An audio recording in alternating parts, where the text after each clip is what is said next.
What did happen over the skies of Rendlesham in Suffolk, December 1980? Well, a new book entitled Haunted Skies by John Hanson and Dawn Holloway revisits the incident. It all began in 1983 when the News of the World ran this sensational headline. It was based on an official memo from this man, Deputy Base Commander Charles Halt. Mr. Halt, now retired, has returned to Woodbridge to give a talk on the latest revelations from that fateful night of 1980.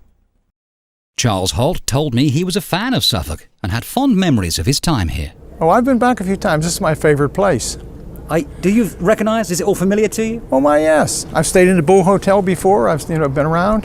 The only disappointing thing is that the base is not maintained the way it used to be, and a lot of our new facilities were bulldozed and lost, so to speak. Poor political decision, but that's not my choice. Have you managed to catch up with any old acquaintances in your time here? Oh yes. In fact, I spent yesterday with some. We went toward the base and did some things and talked about old times and reminisced a bit and had a drink in the pub.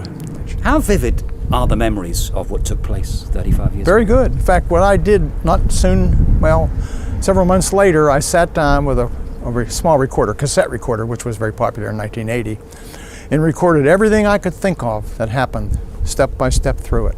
And recently I went back and listened to the tape, and I'll tell you what, I have pretty good memory. It got burned deeply into my mind. I guess it was so significant. You know, there's things that happen you never forget. That's one of them. What do you think you actually saw? I think I saw something under intelligent control.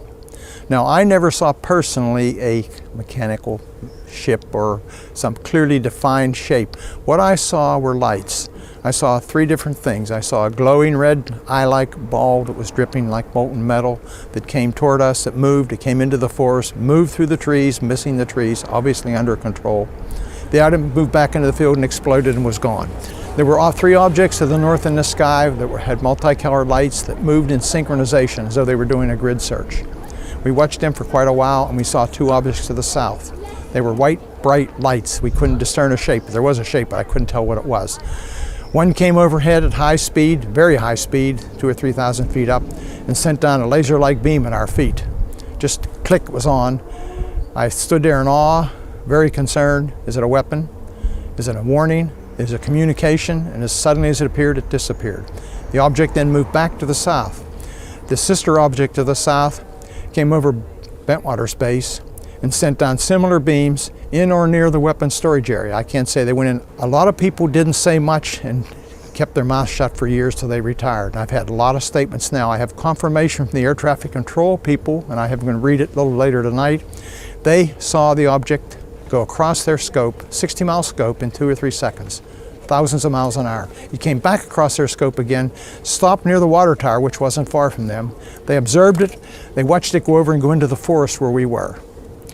Rendlesham radar, Eastern radar we called it, definitely picked something up, and it was, how should I say, it disappeared, so to speak, the recording and all. But one of the operators has confirmed that they did pick up a bogey, they called it, and it went into the forest, or they lost it near Rendlesham Forest. Our controller in the weapons storage area, we have a big tower there, saw the object, and so did a command that was working there. 3 or 4 of the people on the ground in the weapons storage area went up and got a 12-power binoculars, and the objects in the sky, they say, were triangular.